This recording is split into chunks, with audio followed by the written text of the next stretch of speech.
안녕하십니까. 고품격 강의 정치대학의 임윤선입니다. 현재 한덕수 국무총리에 대한 탄핵 심리 선고가 저희 방송과 같은 10시에 시작이 되는데 아마 이제 곧 지금 재판관들께서 입장 중일 겁니다. 저희가 속보 들어오는 대로 발빠르게 전달해 드리도록 하겠습니다. 다들 아시다시피 오늘 26일 진작부터 정해져 있었죠. 이재명 대표의 선거법 위반 2심 선고를 비롯해서 과연 많은 사람들이 예상합니다. 윤 대통령의 탄핵 선고도 이번 주에는 나오지 않을까들 하는데, 만일 그렇다면은 국가 원수 그리고 행정부 2인자 그리고 제1야당 대표까지 이 나라의 운명을 좌우할 닷새가 될 듯합니다. 그래서 오늘은 조기 대선 여부와 시기 등 대한민국 정치 지형을 뒤흔들 운명의 한 주, 이 이야기를요 말로 듣는 칼럼의 주인공이죠. 노정태 경제사회연구원 전문위원과 함께 하겠습니다. 안녕하십니까? 네, 안녕하세요. 일주일 잘 지내셨습니까? 예.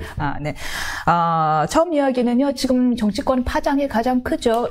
지금 실시간으로 한덕수 총리에 대한 심리 선고가 나오는 대로 말씀드리고, 그 전에는요, 지난 한 주, 지난 주말, 금요일, 토요일, 이때 뜨겁게 달구었던 연금 개혁에 대한 여야 논의에 대해서 이야기를 해볼까 합니다.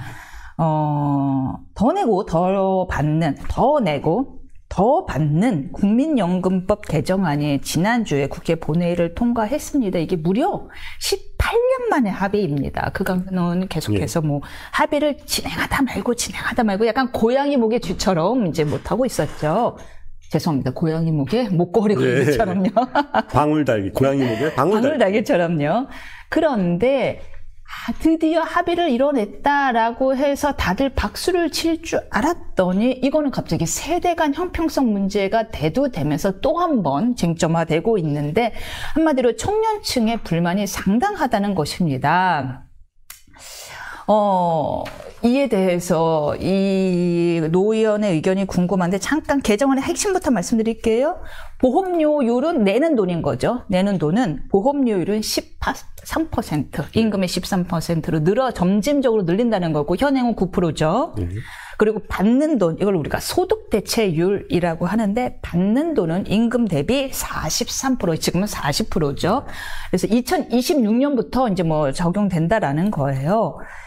그래서 기금 고갈이 이대로 되면은 2057년인가요? 2057년인가 6년에 기금이 고갈되기 때문에 하는 수 없이 개혁할 수밖에 없다라고 해서 개혁을 한 건데, 이대로라면 이제 8년이 더 연장된다고 합니다. 2064년 정도에 이제 기금 고갈이 될 예정인데, 그래서 급한 불은 껐다라는 것이 개혁안에 합의한 여야 합의안의 주요 어떤 입장이어서 우리가 급한 불은 끄지 않았느냐라는 건데, 청년층의 반발이 상당하네요. 당연하죠. 왜 당연해요? 이 내용은 한마디로 세대 간 약탈 아닙니까? 아니, 애초에 2007년에 노무현 대통령 때 연금 개혁을 했을 때 소득 대체율을 40%로 낮추기로 했어요. 그러면 기금 고갈이 걱정되면 40%는 냅두고 보험료율을 높여야죠. 아니, 왜 자기네가 받아가는 걸 도로 높입니까? 기금 고갈이 걱정된다는 사람들이 더 많이 가져가겠대요. 이게 말이 되냐 이거죠. 근데 가져가는 거는 자기네가 가져가고 13% 누가 냅니까? 저를 포함해서 이제 특히 이제 우리 뒤에 태어날 아이들, 태어나 있거나 지금 이제 학교 다니고 있거나 이런 애들이 내라는 거 아니에요. 그러니까 더 내고 더 받고인데 주어가 생략돼 있잖아요. 니네가 더 내고 내가 더 받고.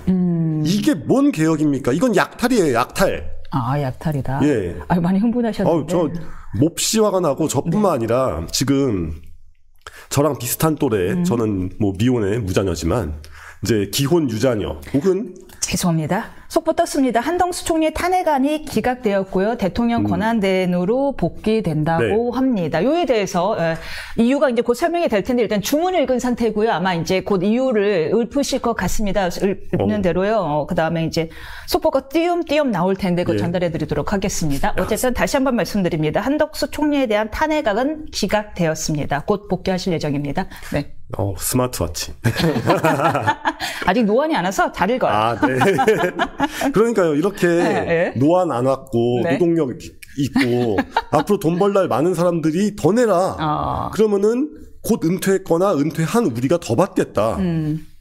그런데 궁금한 게 이게 그러면 그럼 43%였던 것이 혹시 20, 30대가 받게 될 즈음에는 떨어지나요? 소득 대체율이? 그럴 가능성이 몹시 농후하죠. 지금 청년들이 국민연금 내가 받을 수나 있냐라고 물어보잖아요. 왜냐하면은 이런 식으로 돈을 내는 것보다 더 많이 가져가게 되어 있으면 그 돈이 어디선간 나와야 될 거 아닙니까?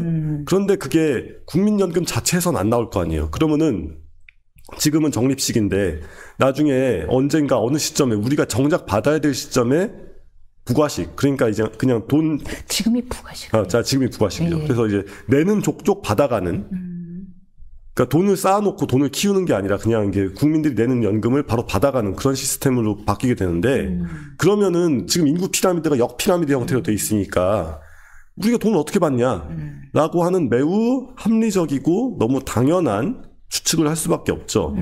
여기서 제일 문제가 되는 게 뭐냐면은 이런 종류의 개혁이라는 걸 하면 그러니까 뭐가 됐건 제도를 바꾸면 거기에 의지가 보이잖아요. 오케이. 네, 어떤 의지가 보여지나요?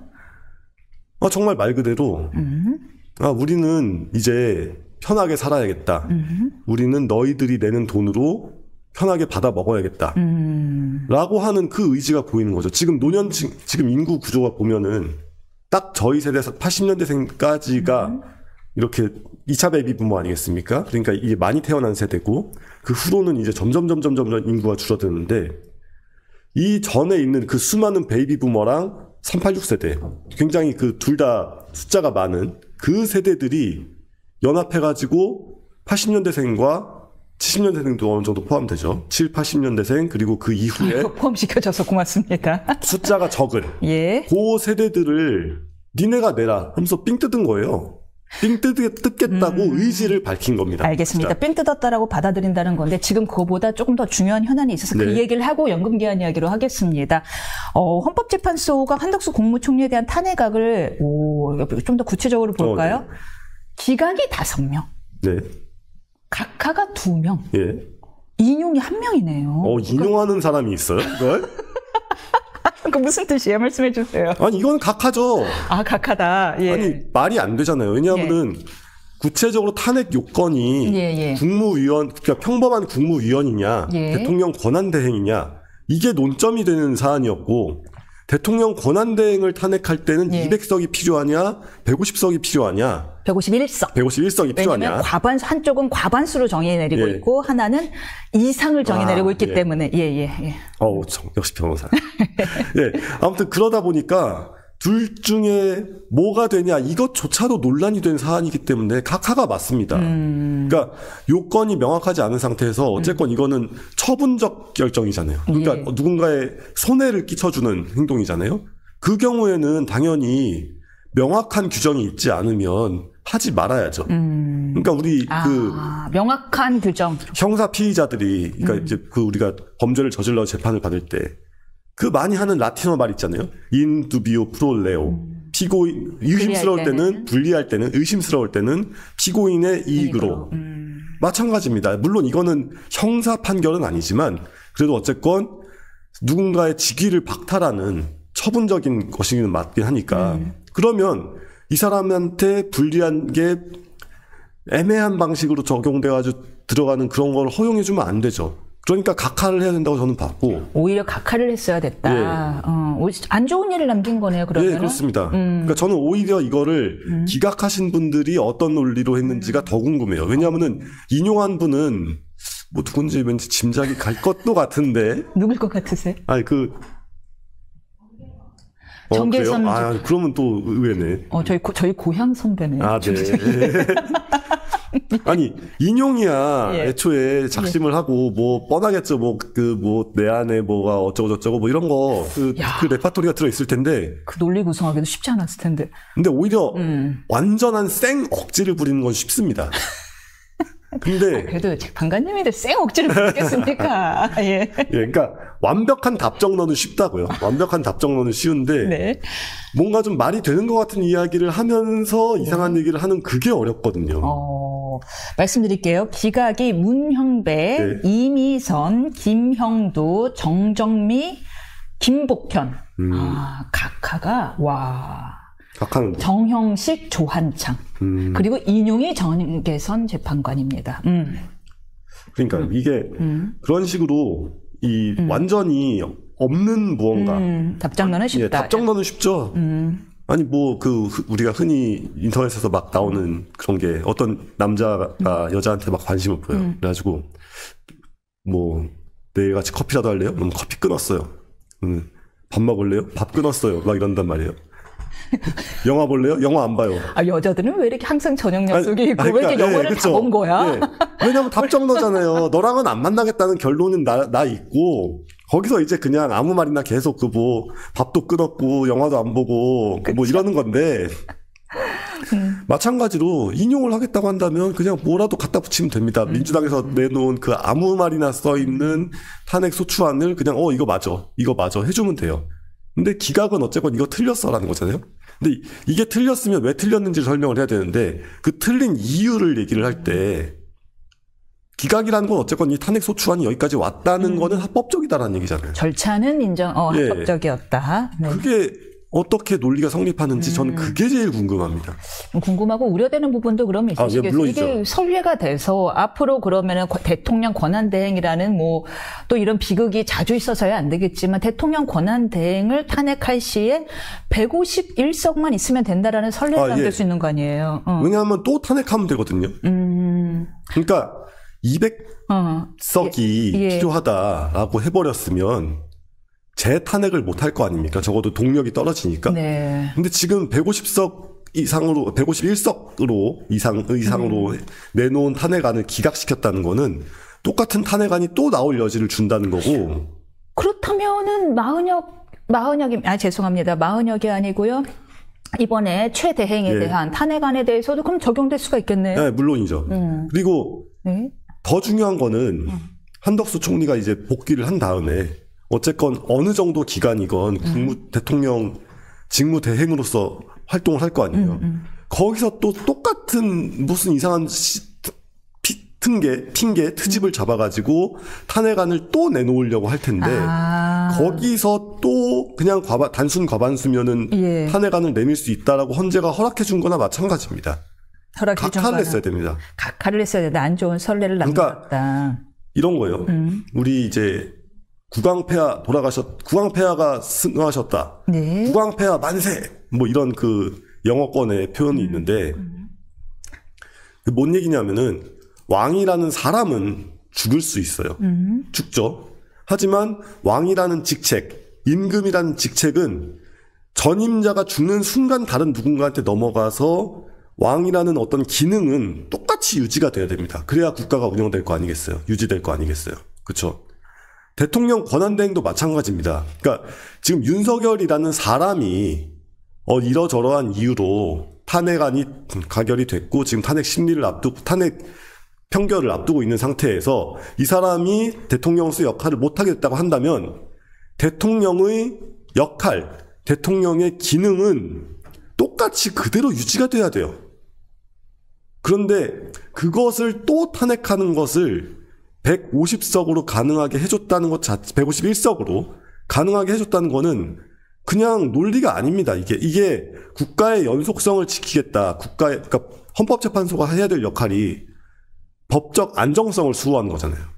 근데 법적 안정성을 수호해야 되는 헌법재판소가 대통령 권한대행이 그저 대행일 뿐이라는 이유로 총리로서 151석으로 탄핵안을 내밀 수 있다고 결정을 내려버린 거는 굉장히 잘못된 설례입니다. 굉장히 잘못됐다. 이게 무슨 말씀인지 알 것 같아요. 그러니까 국무총리나 대통령이나 한 개인이 아니라 헌법이 지정하고 있는 국가의 기관으로서 역할이기 때문에 그렇습니다. 기관의 그 안정성은 보장을 해줘야 된다라는 건데 지금 대통령은 한덕수입니다. 그냥 그렇게 인지를 해야 돼요. 우리가 너는 권한대행일 뿐이어서 거부권을 행사할 수도 없고 헌법재판소 재판관을 뭐 어쩌고저쩌고 할 수도 없다. 이런 식으로 민주당에서 얘기를 하지만 그렇게 바라보면 안 됩니다.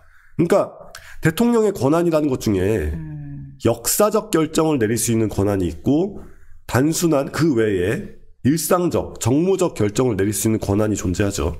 그러면 일개 권한대행이, 그러니까 투표를 통해서 당선되지 않은 권한대행이 그냥 막 자기 나름대로 자기 생각대로 역사적 결정을 내리면 안 될 겁니다.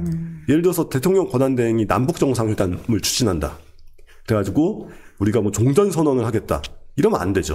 아이고, 그러네요. 그렇죠. 예. 그러니까 대통령이 할 수 있는 거는 단순히 뭐 헌법재판관 누굴 뽑고 이런 게 아니라고요. 그걸 넘어서는 무언가의 권한을 국민 전체의 투표를 통해서 갖는 자리가 대통령입니다. 근데 권한대행이 거기까지 하면 안 되겠죠, 당연히. 하지만 헌법재판관이라는 게 물론 대단한 자리지만 기껏해야 몇 년, 그 6년인가요, 임기가? 6년짜리 자리입니다. 그리고 거부권이라는 것도 어차피 거부권 행사에도 똑같은 법 또 올려보낼 건데 대통령의 정상적인 직무수행 범위 안에 있는 거예요. 그러면 대통령의 정상적인 직무수행 범위 안에 있는 것을 대통령 권한대행이 한다고 네가 감히 그런 걸 해? 너는 그냥 가서 행정 업무나 봐. 이러면서 탄핵을 날려버린다? 말이 안 되죠. 조금 볼까요? 보도자료가 나왔는데요. 이 4인의 재판관, 문형배, 이미선, 김형도, 정정미의 기각 의견은 무엇이냐 하면, 기본적으로, 의결 정족수는 충족했다.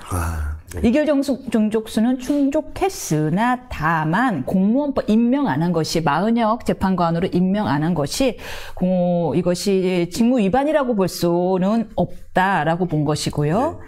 물론 이제 재판관 인용 의견은 당연히 이제 저기도 되고요. 의결 정족수도 충족했고 다 이제 파면 정당화 사유가 있다라는 것이고요. 반면에 이제 각하 의견은 뭐냐 하면 이제 말씀하신 대로 3분의 2가 필요한데 3분의 2가 충족하지 못했다. 따라서 부적법하다라는 의견인데 이제 계속 강력하게 주장하고 있는 바는 이거는 각하로 갔어야지 안 좋은 선례를 낳은 잘못된 판단이다. 그러니까 미국 같은 경우가 대통령, 부통령을 뽑잖아요. 그랬을 때 대통령이 총 맞아서 아니면 뭐 다른 이유로 유고 상태가 되면 곧장 부통령한테 모든 권한이 승계되죠.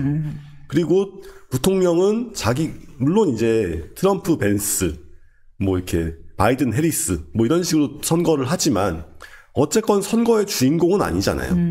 그럼에도 불구하고 완벽한 권한을 넘겨받는 게 그게 민주적으로 100% 정당에서가 아니라 국가의 정체, 그러니까 정치 시스템을 지키려는 그런 안배입니다. 그러면은 우리는 지금 대통령 권한 승계가 대통령, 총리 뭐 이렇게 해가지고 넘어오죠. 이거는 물론 이제 총리라는 건 대통령이 당선된 다음에 임명하는 사람에 불과하지만 그럼에도 불구하고 이런 종류의 절차가 있으면 이것은 대통령의 권한이 온전히 넘어온다고 해석해야 국가 시스템을 존속할 수가 있는 거죠. 맞습니다. 시스템은 권위가 필요하고 권위에 대한 기본적인 존중은 필요한데 모든 권위가 지금 말종되고 있는 이상한 상황이 돼버렸습니다만은 그러면 이제 민주당 최상목 권한대행 탄핵하겠다고 오늘 이야기를 했어요. 이거 어떡하죠?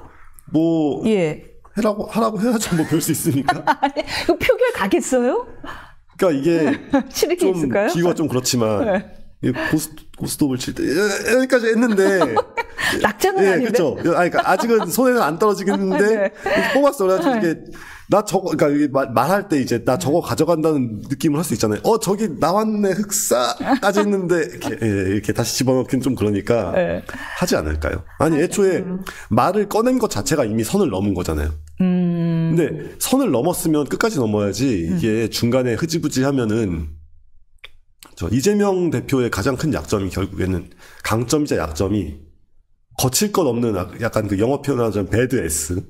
그러니까 이렇게 악당인데 좀 이렇게 좀 일부는 호감을 느낄 수 있는 약간 좀 우리가 이제 그 마음속에 억눌린 게 있는 사람들이 감정이입하고 이렇게 악동 같은 약간 시원하다는 말 사람들이 그쵸? 있어요. 우리 대신 욕해주고 우리 대신 거칠게 얘기해준다. 이러니까 지금 약간 외통수에 몰린 겁니다. 그러니까 이재명이라는 악동 정치인은 악동이 뭘 이렇게 사고 치려다가 그만두면 갑자기 착한 아이가 되면 매력이 떨어지죠. 근데 악동은 더 큰 사고를 쳐야만 악동이란 말이에요. 그러니까 지금 최상목 탄핵까지 나온 건데 문제는 여기서 갑자기 악동이 착해진다? 이랬을 때 물론 제가 지난번에는 정책으로서는 이제 뭐 중도 보수 이렇게 해보는 것도 괜찮다. 좋은 수다. 이렇게 얘기를 했지만 이건 그냥 이제 이제 정책적인 차원이 아니라 정무적인 정치인으로서 정말 이렇게 정치라는 어떤 그런 싸움터 아레나 안에서의 모습이잖아요. 여기서 이재명이 탄핵안을 꺼냈다가 그만둔다? 이러면은 너무 기세가 팍 죽어버리죠. 만약 안 되겠죠. 결국에 아무 의미도 없고요. 이제 의미가 없고 해도 큰 의미가 없는데 근데 사실 의미가 없지 않습니다. 그러니까 방금 계속 얘기하는 것처럼 만약에 각하를 쓰면 의미가 있는데. 의미가 생기죠. 큰 의미가 생기는데 지금 기각 나와서 다시 한번 얘기하지만 한덕수를 151석으로 탄핵할 수 있다라고 헌재가 승인을 해줘 버렸기 때문에 일단 여기서 못 먹어도 고하는 심정으로 이제 그 최상목을 한번 탄핵을 하고 한덕수 총리도 또 그걸 여쭈려는 거예요. 한덕수 총리에 대한 탄핵안도 또 그러면 소추할 수 있는 거잖아요. 저는 또 할 거라고 봅니다. 근데 이제 같은 사안이면 일사부절의 원칙 때문에 그런데. 핑계야 만들면 되죠. 맞아요. 최상목 부총리 같은 경우도 10년 전 사안까지 집어넣어 버렸으니까요. 게다가 지금 어쨌건 국민연금 얘기로 돌아가면은 지금 거부권을 행사해야 된다 뭐 이런 얘기가 나오잖아요. 그런 것처럼 민주당이 막무가내 입법이 너무 많기 때문에 거부권 행사할 일은 충분합니다. 차고 넘쳐요. 거부권 행사할 일은. 앞으로도 더 만들 거고 분명히. 그러면 거부권을 네가 행사하는 것은 너의 역할에 벗어나는 일이니까 너는 그럴 때마다 탄핵돼야 돼 라고 우기는 것도 충분히 가능하고 그렇게 하고도 남죠. 그렇다면 이제 다시 연금 이야기로 돌아와서요. 지금 연금 이야기는 사실상 이 젊은 세대의 삥을 뜯는 거나 다름없다라는 이야기를 했는데 그 얘기를 했어요. 43%를 그럼 왜 늘려라? 그럼 차라리 보험료율도 지금으로 유지하고 소득 대체율도 낮춘다면은 젊은 세대가 조금 용인을 했을까요? 아니죠. 그러니까 젊은 세대가 원하는 건 뭐예요? 지금 원하는 거? 지금 결국에는 제도와 대한민국에 대한 장기적인 신뢰의 문제입니다. 이게 왜 문제냐면 지금 좀 이렇게 얘기하기 좀 그렇지만 청년 세대로 가면 갈수록 자본주의에 대한 감각도 있고 국가적으로 경제 시스템에 대한 이해도도 높아져 있단 말이에요. 그러니까 만약에 40%는 그냥 그대로 두고 돈만 13% 더 내라 라고 했으면 많은 사람들이 수용을 했을 겁니다. 오히려 특히 이제 젊은 세대 2030 세대 이렇게만 얘기를 하면 안 되고 2030 세대의 자녀 세대 아직 존재하지 않는 자녀 세대에 대한 문제란 말이에요. 뭐냐면은 지금 젊은 세대가 왜 비혼하고 비출산하는가 라고 묻는다면 대한민국이라는 나라가 얼마나 새롭게 진입하는 사람들, 태어나서 새롭게 진입하는 사람들, 이 사람들을 위해서 공정한 게임의 룰을 깔아주고 있느냐, 여기서 의문을 품는 거거든요. 그러니까 나 자신도 지금 이렇게 인생이 빡센데, 내가 애를 낳으면 이 애가 어떻게 교육을 받고 어떻게 커야 이 나라에서 남한테 괄시받지 않고 돈도 좀 잘 벌고 행복한 인생을 살 수 있을까? 계산해보면 각이 안 나온단 말이에요. 그러니까 나는 비록 D학점, C학점, F학점 맞는 인생이지만 그렇다면 내 애는 아예 학교에 등록을 안 시켜서 그러니까 나의 잠재적인 아이가 있다고 쳤을 때 이 아이는 아예 입학을 시키지 말아야겠다. 즉 낳지 않겠다. 이런 거거든요. 그러니까 지금 여야 합의라는 말로 거기 지금 그 여야 합의하신 분들 연령대 평균 내보면 53세인가 그렇다면서요. 57세. 네. 자기네가 받아먹을 나이 되신 분들끼리 합의해가지고 룰을 바꾸는 이런 걸 보면 누가 애를 낳고 싶겠어요? 그런데 그럼 제가 여쭤보고 싶은 게 57세 분이잖아요. 57세 그분들은 정작 사실은 이게 그동안 맨 처음에 이 국민연금이 1988년 도입이 됐는데 처음엔 70%에 육박했어요. 점점 떨어졌죠. 이거 고갈된다 해서 40%까지 떨어졌단 말이에요. 근데 이 50, 60대 분들은 가장 나라의 혜택을 적게 받은 세대 중에 하나예요. 그러면서 나라에 제일 많이 세금을 낸 세대란 말이에요. 그 혜택을 20, 30대가 받았죠. 그분들이 무상급식에 있기는 했어요. 무상교육은 초등학교밖에 없었어요. 상속세 등은 제일 많이 냈어요. 지금 소득세도 줄인다고 하죠. 소득세도 제일 많이 냈어요. 그래서 그 혜택은, 그 세금을 낸 혜택은 20, 30대가 지금 그대로 받았단 말이에요. 근데 이 5, 60대가 지금 43%를 받는다고 하는 거, 똑같이 43%인데 젊은 세대가 조금씩 더 늘어나는 보험료율에 대해서 50대에 그렇게까지 반감을 가질 만한 일인 건가요? 그러니까 이게 사실은 50대는 게다가 이 시대는 베이비 부머 세대이기 때문에 경쟁도 훨씬 치열했어요. 그렇죠. 예, 그리고 이 사람들 덕분에 지금 20, 30대는 오히려 역사상 가장 풍족한 젊은 유년을 보냈단 말이에요. 다만 이제 지금 와서 취업이 좀 힘들다 이런 이야기인 건데요. 소득 대체율도 이야기를 해볼까요? 43%인데 임금의 43%이기 때문에 지금 임금이 확 뛰어버렸어요. 평균임. 통상 임금 네. 자체가 네. 1시간당 최저임금이 높아져 버려서 임금 자체가 확 떠버렸어요. 네. 이 43%는 이때의 40%랑 비교할 바가 아니에요. 근데 뭐가 그렇게 화가 나는지 전 잘 이해가 안 가는 거예요. 그러니까 다시 한번 얘기하지만 의도의 문제입니다. 그러니까 근데 어쨌든 그걸 문제는 해결은 해야 되는 거잖아요. 해결은 해야 되고 5, 60대가 늘 희생해 왔듯이 20, 30대도 희생을 하긴 해야 되는 아니죠. 거예요. 그게 희생을 한다는 말이 어폐가 있는 게 일단 기본적으로 국민연금을 처음 가입할 수 있었던 사람들은 예전엔 지역 가입조차 없었잖아요. 그러니까 직장 가입 아니면 임의 가입밖에 없었고 직장 가입 내지는 임의 가입만 있을 때 직장 다니는 사람들은 국민연금이 없었어도 잘 먹고 잘 살 수 있는 사람들이었고 많은 경우에 좋은 직장 다니는 사람들이었고 그리고 임의 가입하시는 분들은 한술 더 떠가지고 너무 돈이 많아서 여기저기 투자처를 알아보는데 국민연금이 소득 대체율이 말도 안 되게 높으니까 거기다가 그냥 남는 돈을 막 집어넣은 분들이 초기 가입자들이란 말이에요. 70%일 때. 예. 근데 그분들은 이제 사실은 많이 돌아가셨어요. 근데 그런 식으로 국민연금이라는 게 그분들이 남긴 상속세를 50, 60대가 다 냈고요. 국민연금이라는 게 점점점 역진적으로 그러니까 이게 기초연금처럼 저소득층을 먼저 해가지고 들어가는 그런 시스템이 아니라 돈 있는 사람들이 내고 그 다음 누군가가 낼 테니까 그 돈을 가져가는 시스템이기 때문에 국민연금이 세대 간 부조다라고 얘기하는 것은 상당히 어폐가 있죠. 왜냐하면은 국민연금을 진작부터 일찌감치 많이 낼 수 있었던 사람들은 국가에 의한 경제적 보조를 많이 필요로 하지 않는 사람들입니다. 이게 말하자면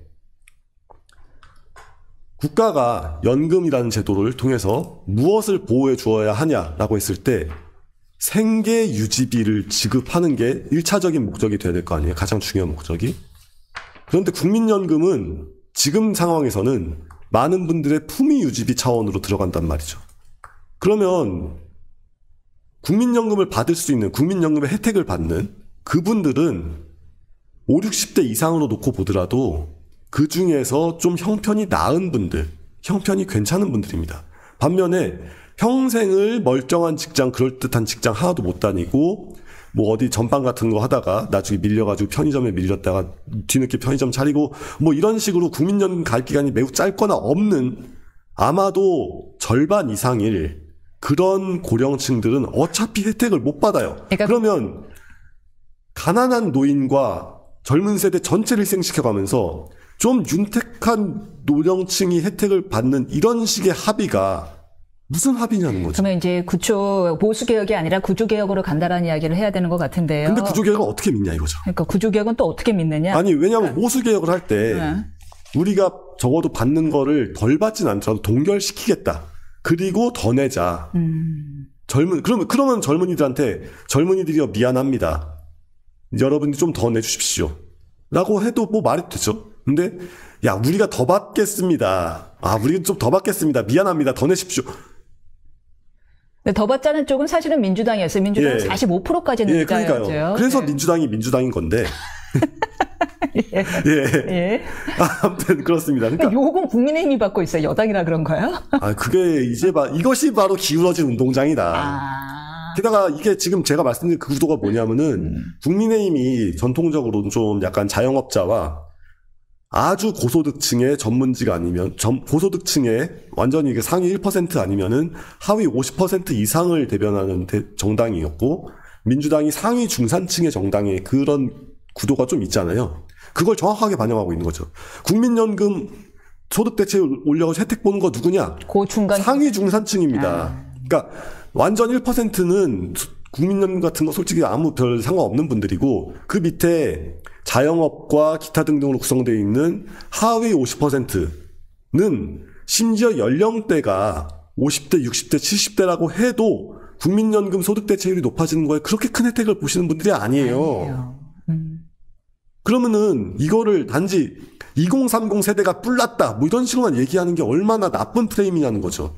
이게 아니라 정확히는 가난한 노년층 그리고 현재 살아가고 있는 현재 활발하게 노동해야 되는 젊은 세대 그리고 그 젊은 세대가 낳아야 될 미래 세대 이 모두를 희생시킨 겁니다. 단지 지금 상위 중산층의 품위 유지비를 좀 더 받겠다는 이유로. 알겠습니다. 그럼 마지막 질문이 될 텐데 한마디로 정리해 주시겠어요? 그럼 앞으로의 연금 개혁 방향 어떻게 해야 된다고 보시나요?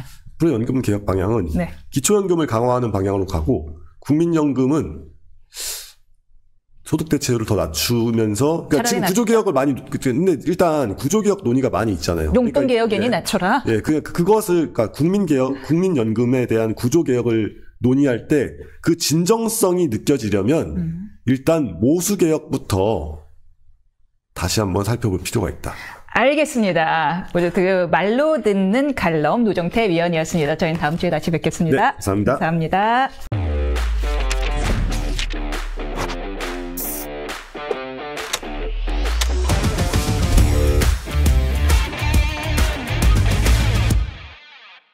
네, 한덕수 국무총리에 대한 탄핵 심판 조금 전에 급히 말씀드린 대로요. 오늘 헌재가 최종적으로는 기각이나 기각이 5인 그리고 인용이 1인 그리고 각하가 2인으로 결론이 났습니다. 각자 이유가 다른 만큼 이 이유에 대해서도 뜨겁게 계속 논쟁이 계속될 듯합니다만은 아무튼 간에 이 윤 대통령과 내란죄 부분이 겹쳐 있다 보니까 과연 윤 대통령의 선고는 어떻게 될지 이에 대해서도 미리 예측하는 사람들이 많습니다. 그래서 오늘은요 설주원 변호사와 함께 헌재의 판단이 윤 대통령 선고에 미칠 영향 등 그리고 구체적인 법리 재판관들이 어떤 법리를 근거로 각각 기각, 각하, 인용이라는 다양한 판단을 했는지에 대해서 이야기 나눠볼 텐데 지금 잠깐 죄송합니다.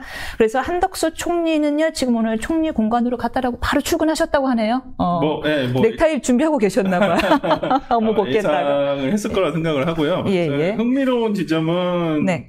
이렇게 한 결정에서 기각, 인용, 각하가 다 모두 포함되어 있는 결정이 그렇게 상당히 많은 것은 아닌데 그러니까요. 굉장히 이례적이긴 하고요. 예. 아마 오늘 많은 분들이 한덕수 국무총리에 대한 그 기각은 예상을 많이 했을 텐데 단순히 8대 0일 것이다. 근데 또 8대 0도 아니었고요. 그 다음에 그 내용에 있어서 대통령과 관련한 부분을 한번 이렇게 예측을 해보는 근거를 삼아보려고 했을 텐데, 저는 상당히 좀 의미는 있었다고 봅니다. 내용상의 의미는 별로 없어요. 솔직히 예. 제가 보니까 내용을 쭉 한 번 저도 좀 전에 한 15분 전에 봤는데, 헌법재판소가 헌법재판관이 임명하지 않은 부분에 대해서는 굉장히 길게 설시를 했더라고요. 그 부분과 관련해가지고는 다수 의견은, 당연히, 위법하지만 중대한 것은 아니다. 그게 4인인 거죠? 네, 그게 이제 이게 다수가 돼버렸죠. 네. 그리고 이제 왜 그러냐면 조원창, 정영식 재판관 두 분은 각하를 해버렸어요. 아예 200석 이상이 되는데 151석으로는 안 된다. 그리고 이제 제가 참 특별한 정계선 재판관 같은 경우가 위법하고 또 중대하다. 그래서 인용 의견을 내셨다는 거예요. 그래서 이게 헌재 윤 대통령의 어떤 그 결정이 쉽게 나오지 않은 이유가 지금 내부적으로는 굉장히 지금 의견이 대립돼 있구나. 그렇네요. 네. 근데 이제 추측을 해볼 수 있을 것 같아요. 지금 현재 윤 대통령의 탄핵과 관련해가지고, 제가 이제 보니까 문영배, 이미선, 정계선, 정정미 재판관은 우리가 소위 진보 성향이라고 분류를 하는 재판관들이고, 중도 성향에 있는 분이 김영도 재판관이, 그 다음에 김복형, 조원창, 정영식 재판관이 무려 보수 성향으로 분류가 되고 있는데, 그렇죠. 오늘 김영도 재판관은 그 기각 의견으로 갔어요. 위법은 하지만 중대한 건 아니다. 오케이. 저는 그렇다고 한다면 김영도 재판관은 윤 대통령의 탄핵과 관련해서도 저는 인용 의견으로 갔을 것 같다라는 생각이 좀 들어요. 근데 여기서 위법은 헌법재판관 미임명에 대한 위법 얘기 아니에요? 네, 맞습니다. 내란 이야기가 아니라. 네, 맞습니다. 내란은 여기서는 비상계엄과 관련해 가지고는 거의 판단을 안 했어요. 왜냐하면 한덕수 그 국무총리가 당시에 이 비상계엄과 관련해 가지고 적극적으로 동조를 했다거나 묵인을 했다거나 방조를 했다라는 어떠한 증거도 없다. 객관적인 증거를 제출받지 못했다. 그리고 확보하지 못했다라고 했기 때문에 그 부분과 관련해서는 헌법재판소에서는 거의 판단하지 않았습니다. 네, 거의 판단 안 했어요. 정계선 재판관도 안 했어요. 네, 이 부분에 대해서는 거의 하지 않고 아마 이 부분이 나오게 되면 비상계엄과 관련해 가지고 어떠한 추론을 할 수 있는 근거를 써줘버리면 아마 윤 대통령 사건에도 이게 사람들이 이제 추측을 할 수 있기 때문에 저는 오늘 헌법재판소에서 굉장히 소극적으로, 그러니까 진짜 한덕수 국무총리의 당시 상황에 대해서만 판단을 했다고 보입니다. 이제 비상계엄과 관련한 것들은 아마 윤 대통령 사건에서 본격적으로 다뤄지지 않을까 싶은데. 그건 또 흥미롭네요. 예. 그러니까, 다시 한번 말씀드립니다. 내란죄 비상계엄 관련한 거에 대한 방조했다, 공모했다에 대한 그 위법성, 위헌성 여부는 판단하지 않았다. 소극적으로 판단했다. 네, 그냥 한덕수 국무총리의 당시 행위에 대해서만 판단을 했다라고 보이고요. 네. 그러니까 지금 윤 대통령의 탄핵 사건과 관련해 가지고는 인용 의견을 가진 분은 저는 4명, 진보 성향으로 분류가 되어 있는 4분은 이미 저는 결론이 나 있는 것 같아요. 문영배, 이미선, 정계선, 정정미 재판관은 이미 인용 의견으로 돼 있을 것 같고, 김영두 재판관이 인용이냐 기각이냐 아니면 뭐 각하냐, 저는 봤을 때는 근데 김영두 재판관의 성향이나 오늘 재판의 결론을 봤을 때는 저는 인용에 가깝다라고 저는 생각을 하고, 그러면 지금 문제가 3명이에요. 김복형, 조한창, 정영식. 그러니까 그 한간에 그런 말이 있잖아요. 기각 둘에 각각 1명이다. 오세훈 서울시장이 그렇게 예측을 했었었고, 지금 뭐 국민의힘에서도 상당히 이렇게 얘기를 하고 있는데, 김복형 재판관이 이렇게 만약에 가게 된다면 기각 의견 낼 수도 있을 것 같아요. 김복현 재판관이 저희가 지금 조금 헷갈리실 것 같아요. 지금 설 변호사가 말씀하고 있는 부분은 윤 대통령의 결정에 대한 예측입니다. 지금 오늘 사건에 대해서는 뭐 좀 이따 다시 한번 간단하게 말씀드리겠지만은 가장 궁금하실 부분은 이 부분이잖아요. 그렇죠. 뭐 한덕수 총리에 대한 것은 대체로 예상했으니까 뭐 그렇게 저는 이게 탄핵이 맞나라는 생각도 듭니다만은. 김복형 재판관이 왜냐하면은 오늘 판결에서 뭐라고 했냐면 헌재 임명 부작위는 법 위반조차 아니다라고 해서 기각을 해버렸거든요. 그러니까 어떻게 보면 가장 보수적인 신념 자체를 다 보여준 거예요. 법 위반도 아닙니다라고 해버렸어요. 그러므로 기각이 윤 대통령 사건도 기각에 나올 수 있다. 저는 되게 이게 정치권에 오늘 던져준 충격은 굉장할 거라 보입니다. 이 결정문이. 왜요? 생각보다 성향대로 가버렸어요. 생각보다 성향대로. 그러니까 저는 8대0의 기각일 줄 알았어요. 아니면 각하 부분이 있든지 이제 뭐 151석이냐 200석이냐 이 부분은 상당히 중요한 부분이기 때문에 근데 지금 이 부분과 관련해 가지고도 저는 이것도 확정적으로 헌법재판소의 결정이 나온 건 아니라고 봅니다. 왜냐하면 2인의 다른 의견이 있었어요. 그러면 추후에도 바뀔 수 있는 거예요. 이 부분은 해석의 여지가 남았다. 그리고 뭐 앞으로 뭐 이런 일이 다시는 벌어져서는 안 된다고 생각을 합니다. 대통령 대행에 대한 탄핵이기 때문에 뭐 대통령 대행이 되는 상황도 있어서는 안 된다고 생각하지만 뭐 이제 국정 상황이라는 것은 뭐 예측할 수는 없겠지만은 어찌됐든 간에 이건 해석은 남아 있다는 것이거든요. 그러니까 4대 2가 된 거잖아요. 그러니까 나머지 2인에 대해서도 마찬가지긴 합니다만은. 그래서 이 부분은 앞으로도 뭐 해석의 여지는 일단 다수설 기준 자체는 151석이다라는 건 돼 있겠지만은 해석의 여지는 남아있다. 불씨는 남아있다라고 생각을 하고.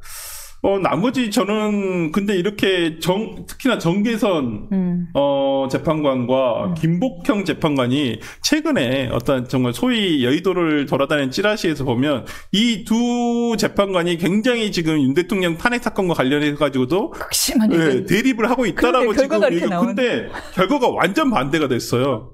한 분은 위법하고 중대하다. 그래서 인용이다. 한 분은 위법하지도 않고 중대하지도 않다. 나왔기 때문에 저는 오늘 재판 결과를 보고서 정말 각 당은 국민의힘과 민주당은 서로 아재 인수격의 해석을 할 것이다. 근데 웃고 있는 건 국민의힘일 것이다. 이유는요? 왜 그러냐면 지금 국민의힘이 바라는 것은 기각이든지 각하든지 그거잖아요. 근데 지금 보면 이렇게 가버리게 된다면 김복형, 조한창, 정영식 재판관이 기각 또는 각하 의견을 가질 수도 있다. 저는 그렇게 보입니다. 지금 이렇게 가게 된다면. 사실 선조환 변호사가 윤 대통령의 구속 취소 사유를 정확하게 예측을 했었습니다. 그러니까요. 그때는 그러니까 가능성은 낮지만 심지어 이유조차도 정확하게 절차적 문제, 실질적 문제 정확하게 짚어서 예측을 해서 저희가 귀담아 들을 수밖에 없는데 보통 우리가 뒷걸음치려다가 해본 거예요. 근데 그 정무적인 판단을 빼놓고 정치적인 어떤 견해라든지 정무적인 걸 빼놓고 변호사로서만 딱 생각을 해보면 그건 좀 당연한 거 아니었나요? 저는 대부분의 아마 법률가들이 예측을 했을 거다 그렇게 생각해요. 자기의 어떤 정치적인 신념이나 희망을 빼고 그러니까 윤 대통령이라는 사람을 빼고 생각을 해본다면 분명히 절차적으로 매끄럽지 못한 부분이 있었어요. 구속영장과 관련 저는 결정적으로 본 게 검찰에서 그 구속 취소 이틀 전인가 3일 전인가 검찰에서 공수처를 압수수색했어요. 그 허위 공문서 작성죄 위반 혐의로 해가지고 저는 거기서 약간 확신을 가졌거든요. 이건 진짜 문제가 뭔가 법원에서도 압수수색 영장을 발부를 해줬다는 것은 혐의가 어느 정도 소명은 됐다는 거거든요. 입증까지는 안 됐더라도 소명은 됐다. 이거 좀 이상한데? 좀 오동훈 공수처장의 국회에서의 변명이 너무 엉망이었어요. 한마디로 파견 나온 행정직원이 잘못해서 그런 거다. 그걸 어떻게 행정직원 탓을 합니까? 그리고 행정직원이 잘 모르는 행정직원인데 혼자서 썼어? 네, 그 잘 모르는 사람이 어떻게 혼자서 씁니까? 그걸 당연히 수사팀에 물어봤을 것이고 이 부분과 관련해서 당연히 어떤 얘기가 나왔을 텐데 그걸 오도한 거잖아요. 솔직히 말하면 속인 거잖아요. 저는 그래서 그 부분이 오동훈 공수처장이 저는 국회에서 발언을 듣고 이건 진짜 이상하다. 뭐가 있다라고 생각이 좀 들었고 그래서 저는 법원에서 압수수색 영장이 나왔다고 생각을 해요. 그때 구속 취소가 돼도 별로 놀랍지는 않았어요. 솔직히 말씀드리면 그럴만했다. 이게 대단히 놀랄 일인가라는 생각이 들 정도로 문제가 많았다라는 것은 우리가 인지를 하고 가야 된다. 저도 윤 대통령 지지하지 않아요. 지금도 저는 지지하지 않지만 잘 알죠. 네, 그건 절차적으로 위배한 것은 위배한 거예요. 근데 저는 헌법재판소에서 지금 이루어지고 있는 거 지난번 방송에도 말씀드렸지만은 헌법재판 진행이 너무 매끄럽지 않았어요. 문영배 소장의 권한대행의 재판이 너무 이상했다. 이거 법조인들 다 똑같이 얘기해요. 솔직히 증인신문 하는데 초식에 제놓고 하는 경우 없잖아요. 그러니까 저는 그것도 처음 봤고, 그 다음에 대통령이 직접 스스로 질문을 하거나 아니면 3분 발언을 좀 하겠다라고 하는데 그것도 제지시켰단 말이에요. 일반 재판에서는 볼 수가 없었던 거예요. 제가 그렇게 변호사, 저도 한 10년 정도 조금 넘었습니다만은, 저도 그런 경우를 본 적도 없고 해본 적도 없고 누가 재판장이 예를 들어서 시간이 부족하다 해서 좀 더 하겠다는데 한마디 더 하겠다는데 하지 마세요 이렇게 한 적도 전 본 적이 없어요. 근데 그런 부분에 있어서 너무 매끄럽지 않은 진행, 그러니까 너무 신속만을 강조했다. 신중하지 못했다. 그런 점에서 저는 절차적 문제가 있다. 분명히 이 점을 짚었을 재판관이 있을 거라 저는 봐요. 맞아요. 그런 부분에서 충분히 입증이 되지 않았다. 증명력이 충분히 있지 않다라는 이유로 기각을 주장할 사람이 있을 수 있다라는 것이 얼마 전에 이제 다른 법조인들의 시각이기도 하더라고요. 왜냐하면 너무 촉박하게 증거 조사를 해냈으니까요. 그러니까 너무 신속만 하려다가 신중하지 못했다는 저는 판단이 들고. 그러니까 어떤 분들 그렇게 얘기하세요. 그럼 절차 변론 과정에서 이 절차에 대해서 다 평의를 하지 않았느냐. 그러면 그 부분과 관련해서 그때 얘기를 했었어야지 왜 지금 얘기를 하느냐. 얘기하시는 분이 있는데 그때는 평의를 진행할 때 다수결로 한단 말이에요. 우리 이렇게 합시다. 그러면 4대4가 돼요. 그러면 그때는 소장이 우선권이 있으니까 그러면 오늘 우리는 이렇게 하는 걸로 하겠습니다. 이렇게 얘기를 하는데 평의는 다르잖아요. 그렇죠. 평의는 각자의 재판관들이 각자의 의견을 쓰는 거고 판단을 하는 거잖아요. 근데 지금 제가 봤을 때는 계속 늘어지고 있는 이유. 저는 늘어지고 있다고 생각도 안 해요. 솔직히 늦어지고 있다고 생각도 안 합니다. 그렇군요. 그냥 왜 늘어지고 있다고 생각할 수밖에 없는 게 그렇게 속전속결로 1시간 30분 다 1초도 넘겨서는 안 돼. 그러고 빨리 진행을 해놓고서 한 달 동안 선고가 안 나오는데요. 그래서 문영배 소장 권한대행이 재판을 못했다는 거예요. 진행을 정말 매끄럽지 못하겠다는 게 만약에 저 같았으면 아니면 조금 재판 진행을 조금 매끄럽게 하는 아마 재판관이었으면 피청구인 측 윤 대통령 측에서 할 수 있는 거 다 해보라고 할 거예요. 솔직히 말씀드리면 윤 대통령 측이 주장하면 주장할수록 말을 하면 할수록 더 불리해졌어요. 솔직히 말씀드리면. 네, 조마조마하는 지지자들이 있었습니다. 정말 말씀 좀 안 하셨으면 좋겠다. 중국 관련한 무슨 선거 선관위 무슨 뭐 그런 문제라든지 그걸 진짜 확인되지도 않은 어떤 기사 내용을 들고 와서 변호인이 그걸 주장을 해버린다든지 저는 오히려 그럼 정말 주장을 하고 싶은 대로 할 때까지 해봐라. 증인신문 하고 싶은 대로 해봐라. 저 같았으면 그랬을 것 같아요. 우리가 재판을 해봐서 알지만 오히려 재판관이 우리의 증거 신청 다 받아주고 발언 기회 많이 주면서 오 잘 됐다는 경우는 오히려 패소화시킬 경우가 더 많아요. 맞습니다. 불만을 잠재우기 위해서 맞습니다. 민원 들어올까 봐. 그리고 형은 더 세. 예, 원래 우리가 보통 보면 그러잖아요. 그래 다 해라. 친절한 법관이 있어 조심해야 된다. 그리고 법정에서 자기를 혼내는 법관이 있어요. 그러면 낙관할 수 있어요. 피고인과 변호인은 약간 속상하겠지만 결과는 괜찮을 수가 있다. 그러면 다 용서되니까요. 그럼 뭐 그 시간에 고통받았으니까요. 근데 저는 그렇지 못했다는 게 너무 안타까워요. 그래서 피청구인 측에서 분명히 얘기할 수 있는 부분. 그리고 저번에 다음 제가 말씀드렸습니다. 조대현 변호사가 과거 재판관을 하셨었잖아요. 피신조서 증거로 그냥 채택하는 거 문제가 있다. 근데 그걸 문영배 당시 재판관이 그랬잖아요. 아니 왜 이제 와서 얘기하시면 어떡합니까? 이거 우리가 지난번에 이렇게 하기로 그냥 증거를 채택하기로 결론 내리지 않았습니까? 저는 그 얘기는 해서는 안 됐었다고 봐요. 그 조대현 변호사가 만약에 그런 주장을 했었다고 한다면 알겠습니다. 뭐 한번 평의에서 한번 그 논의를 해보고 결론을 내도록 하겠습니다. 이렇게 얘기했으면 그냥 될 문제예요. 받아들이든 안 받아들이든. 근데 거기서 그냥 왜 이걸 이제서 얘기합니까? 깜놀하셨구나. 네, 아니 헌법재판소는 단심제예요, 단심제. 그러니까 우리가 소위 말하는 실기한 공격 방법이 아니에요. 언제든 주장할 수가 있습니다. 근데 그러한 부분에 있어서 너무 그냥 가차없이 끊어버렸다는 점에서는 저는 이런 부분 등이 분명히 재판관 중에 한두 분 정도는 문제를 좀 삼을 수도 있겠다 생각합니다. 그래서 저희가 고품격을 지향하기 때문에 사실 이런 질문을 안 하고 싶은데. 네. 감히 저번에도 딱 맞추셨으니까요.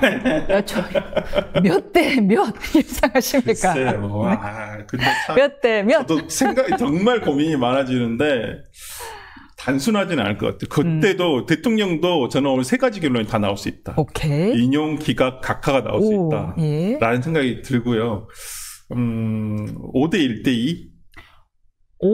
네, 인용 후에. 아니야. 인용과 각하가, 저기 박혔구나. 근데 기각과 각하는 잘 모르겠어요. 어떤 분이 기각 의견을 제시하실지, 각하 의견을 제시하실지. 저는. 5가 일단 인용? 1대 2인데 2가 기각인가요? 각하? 요즘 계속 드는 생각은, 인용 안 될 수도 있겠다는 생각 굉장히 많이 들어요.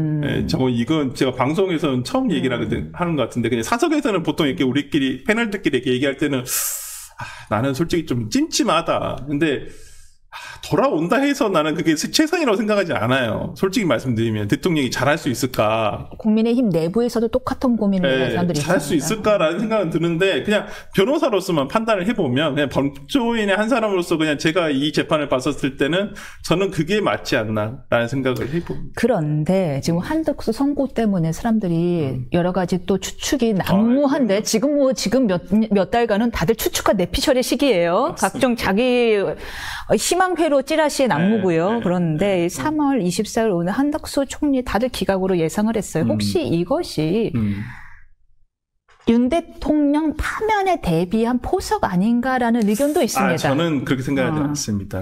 굳이 그렇게 할 거였으면 하루 전에 잡든지 그냥 같이 있었어도 상관없어요.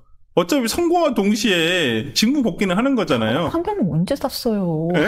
아니, 판결문은 다 써놓고 선고 날짜를 잡는 거니까 저는 지금 대통령에 대한 것도 어느 정도 정리는 다 돼 있을 거라 생각합니다. 결론에 맞춰서 어차피 쓰는 거니까. 근데 세 가지 결론을 다 내놓고 쓰는 거잖아요. 근데 이제 그 마지막 판결을 할 때는 그날 아마 아침에 판결을 할 텐데 그때 아마 나는 이런 결론으로 가겠다.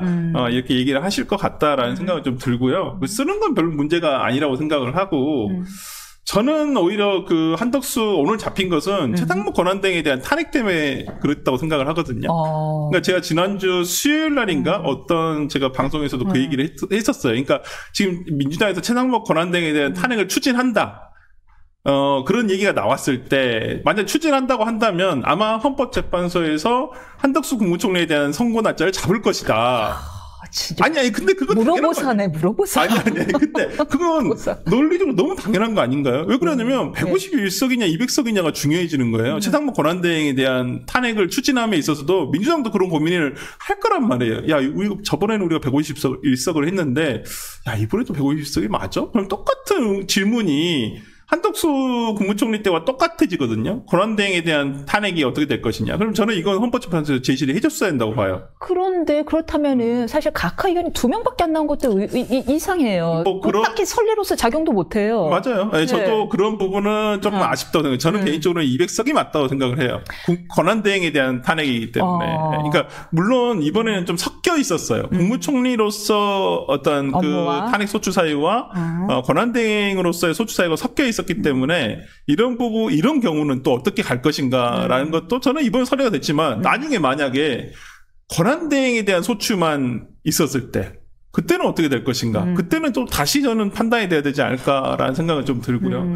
그런 부분에서 저는 최상목 권한대행에 대한 나오자마자 목요일 날 오후에 이 선고 날짜가 예고가 된 거예요. 그렇다고 한다면 저는 헌재에서 아마 그 최상목 권한대행에 대한 탄핵이 추진이 되니까 이건 우리가 얘기를 해줘야 되겠다. 쓸데없는 거 하지 말라고. 아니 그리고 이거 이미 다 써놨잖아요. 솔직히 말씀드리면 국무총리 때 평이 다 끝났다고. 거의 뭐 그렇게 어렵지 않았기 때문에 저는 그렇게 생각을 하고 그렇기 때문에 뭐 민주당 쪽에서는 그렇게 얘기를 하죠.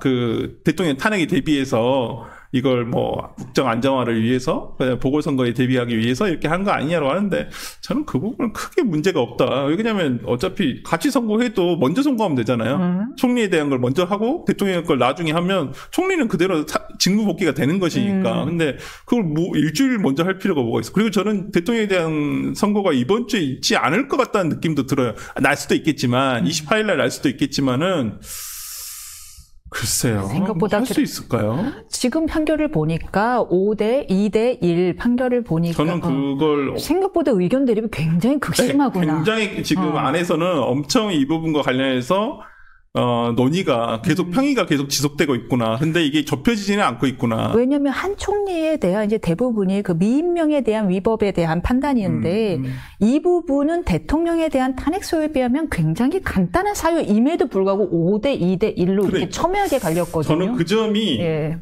오늘부터 그 해석의 논쟁이 이제 계속 이어질 텐데 이러면 진짜 이 지금 안에서 그 재판관들 사이에 진짜 성향대로 우리가 말하는 정치 성향대로 가고 있다는 것이거든요. 그러면 지금 민주당으로서는 더 열을 올릴 수밖에 없죠.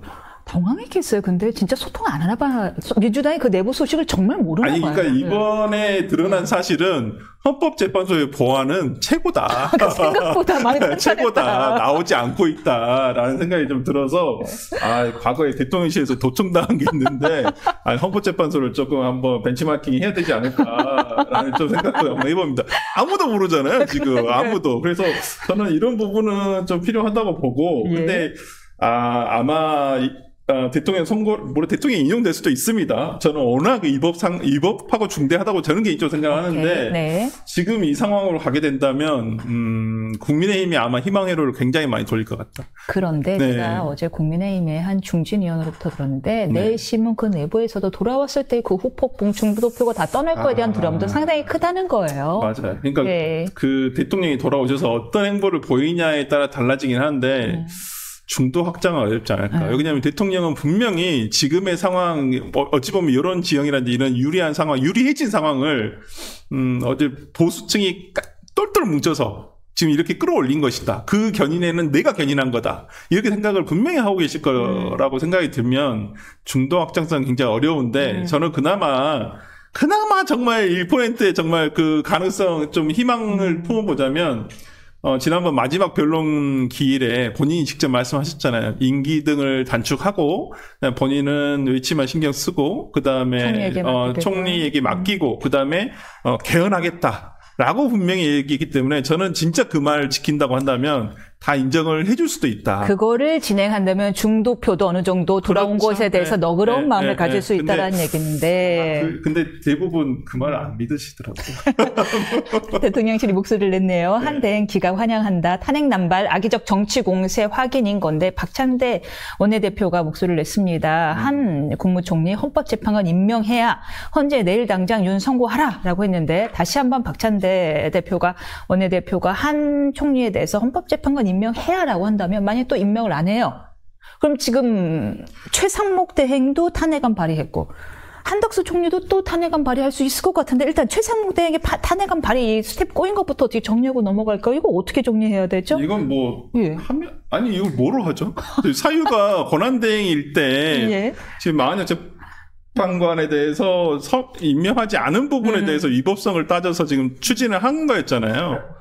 뭐로 해야 되죠? 각하 아닌가요? 그러면 아예 사유가 안 되는 건데, 이걸 하고 있다는 게 저는 말이 안 된다고 생각을 하고요. 네. 최상목 권한대행에 대한 탄핵 추진은 모르겠어요. 민주당으로서는 저는 헛스윙 한 거라고 전 보이고, 굳이 실익이 없어요. 그러니까 정치적으로, 예를 들어서 권한대행에 대해서 직무정지를 시켜서라도 뭔가 실익이 있으면 하겠는데, 전혀 그런 게 없다라고 생각을 하고, 오히려 민주당으로서는 지금 제가 봤을 때는 악수를 계속 두고 있다. 왜 그러냐면, 지금 거의 광장 정치로 지금 나가겠다고 하는 거잖아요. 지금 거대 정당이에요. 개혁신당을 빼도 189석이에요. 야당이. 근데 그 전체 야당을 끌고 전부 다 광화문 광장으로 나가겠다. 이제까지 국민의힘 의원들이 개별적으로 헌법재판소에 가서 어떤 피켓 시위 하거나 그러면 민주당에서 비판했던 게 뭐예요? 헌법재판소 압박하지 말아라. 왜 니들이 압박하고 있냐. 그런데 지금 오히려 거대 야당이 헌법재판소 바로 옆에 있는 광화문에 가가지고, 지금 천막 당사를 펴놓고, 제가 압박을 하겠다는 거잖아요. 대놓고. 그러니까, 저는 왜 앞뒤 말이 다르지? 라는 생각이 좀 들고. 아까 이제 민주당은 좀 안타까운 게 이미 거대 야당이고 절대 강자인데 항상 강자라는 인식이 좀 부족해 보여요. 그러니까 아직도 본인들이 무슨 소수 야당으로 생각을 하는지는 모르겠는데. 굉장히 거대 야당이고 진짜 저는 좀 그런 부분에 있어서 헌재의 시간을 좀 존중해달라. 저는 결정에 대해서는 다 수용해요. 다 승복해야 한다 생각을 하고 그렇죠. 기각이 나든 인용이 나든 각하가 되든 근데 수용할 수밖에 없는데 그거에 대해서 지금 민주당이 너무 지금 진짜 떼쓰는 아이도 아닌데 너무 이 헌재의 시간을 존중하지 않고 계속 인용만을 외치고 있는 거잖아요. 저는 이게 그러면 뭐 하려고 제도권에 있죠? 그냥 국회의원 배지 다 놔두고 그냥 길거리 가시는 게 낫지 않나요?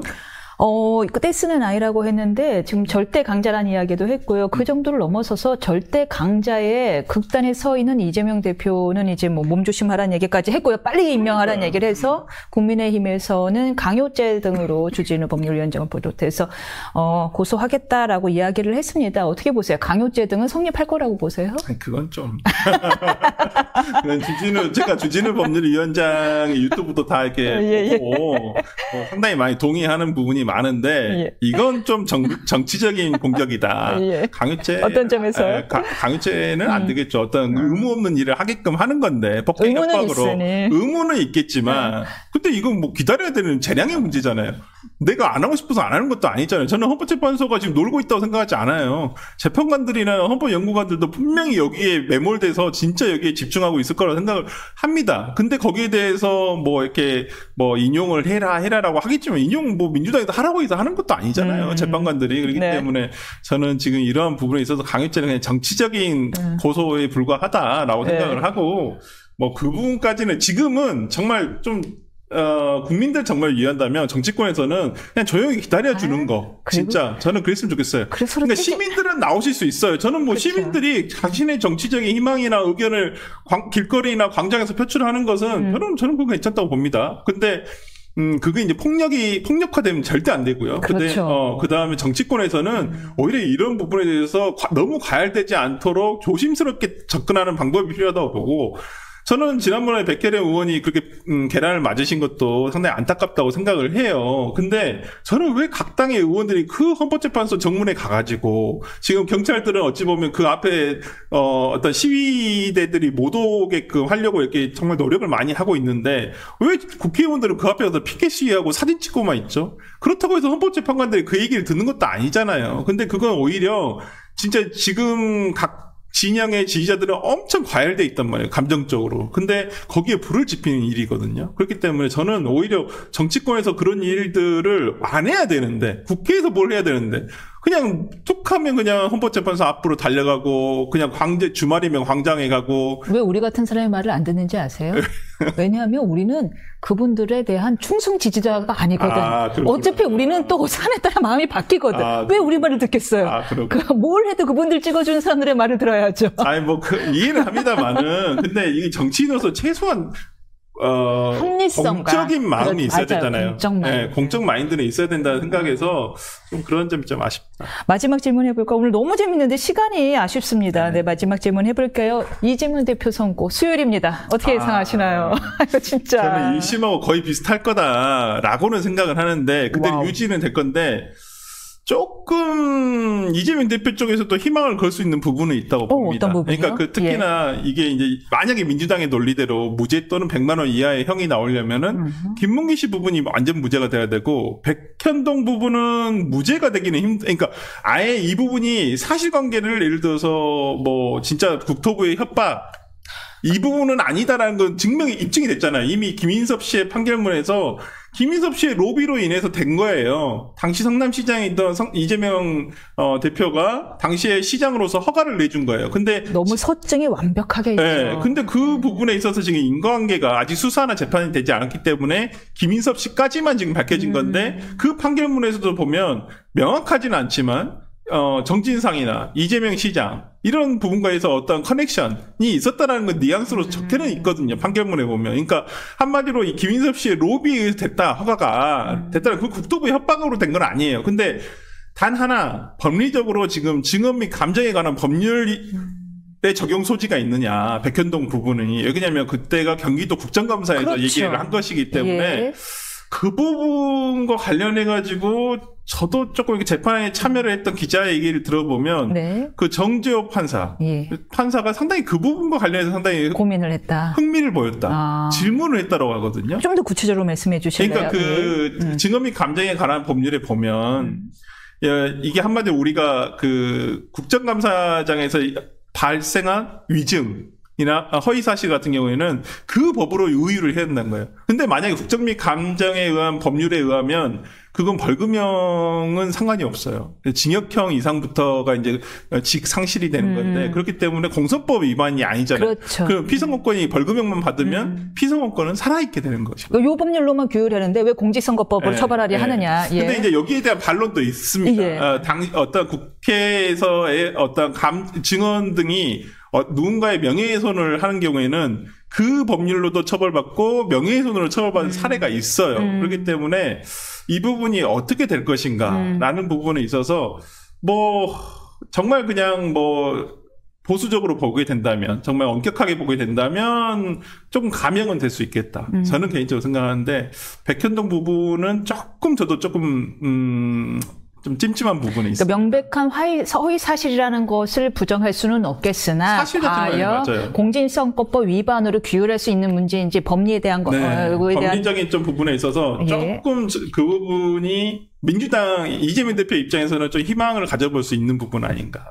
다른 사람도 아닌 설 변호사 지금 거의 물어보살 수준인데 그러다 보니까 진짜로 신경 써서 판결만 보도록 하겠습니다. 오늘도 너무 즐거운 이야기 많이 들었습니다. 저희 다음 주에 다시 뵙겠습니다. 네, 감사합니다.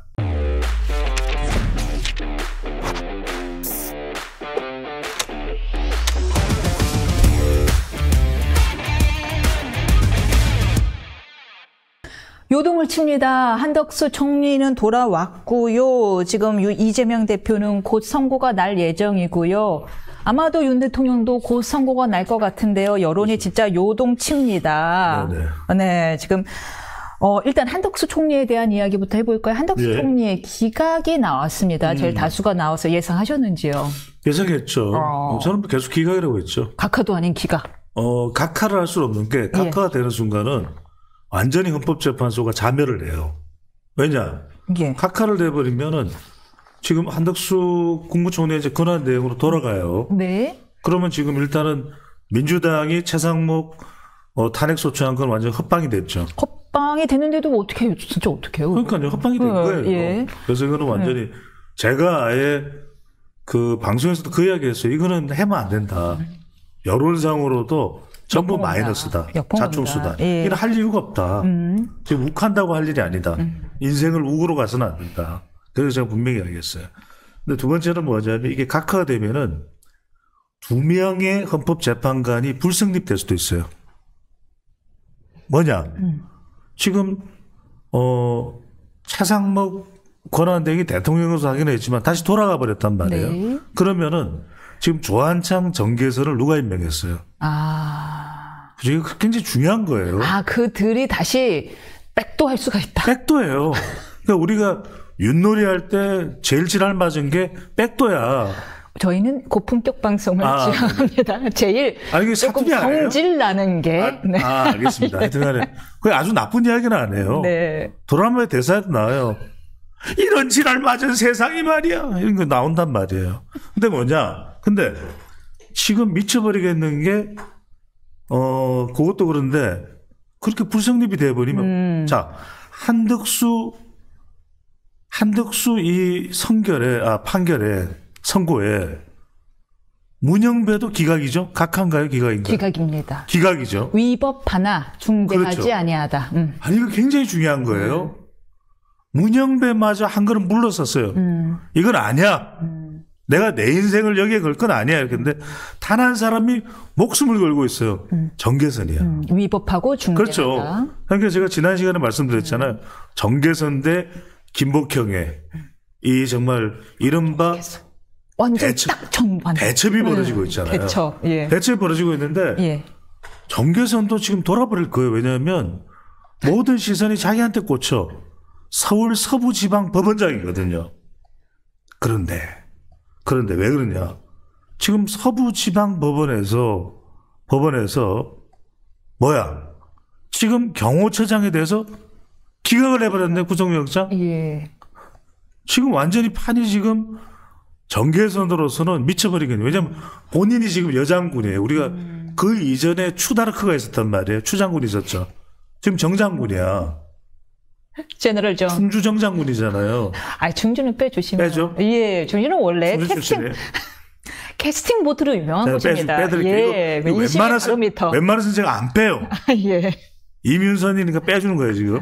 자, 근데 충절의 고장인데, 충주가. 우리 반기문 선배님. 예.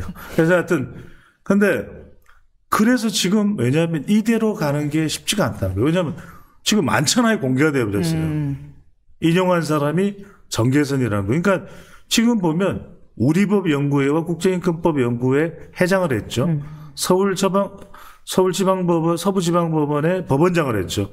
그러니까 안 봐도 이 사람은 그럼 선고를 왜 해? 다 정해져 있는 거예요, 이 사람은. 정말 답정너가 아니라 답정여야. 그러면 대통령 선고도 어차피 인용으로 갈 게 예상된다라는 말씀. 이건 볼 필요가 없어요. 근데 지금 저는 누구를 주목하고 봤냐면 문영배란 말이에요. 오늘 인용이 둘일지 제가 주목해서 본 건 문영배 정계선을 가는 지금 이미선은 한 걸음 확 물러났잖아요. 예. 저는 이미선이 심상치가 않아요. 왜 그러냐면 여러분들 보세요. 4월 18일 날 퇴임을 한단 말이에요. 그럼 퇴임을 해서 서울이든 헌재 대법관 정도 로펌에 가면 일단 장관 예우 상급 대우를 받아요. 죄송합니다만 이제 정관예우법 때문에 한동안은 일을 못하죠. 아예 들어보세요. 그러니까 그 법이 있는 것과 그다음에 그 영향력이 있는 건 다르잖아요. 그렇죠. 그렇잖아요. 네. 제가 드리는 말씀은 법 조문해야 다 했죠. 그럼 제가 지금 로스쿨을 갈 수는 없잖아요. 그러니까 저는 이제 여론의 영향력을 이야기하는 것도 이미선 그러면 그 로펌의 격이 높아지잖아요. 그렇죠. 우리 헌법재판관 출신 모셨. 제가 그 말씀 드리는 거예요. 예. 4월 18일까지 일을 하셨던 우리 로펌이 이미선 재판관을 영입했습니다. 근데 취임이 안 돼요. 뭐가? 아예 취임이 안 돼요. 그러니까. 영입 자체가 안 돼요. 그러니까. 예. 죄송합니다. 그러니까. 죄송합니다. 그러니까 지금 그 이야기를 해주시는 거예요.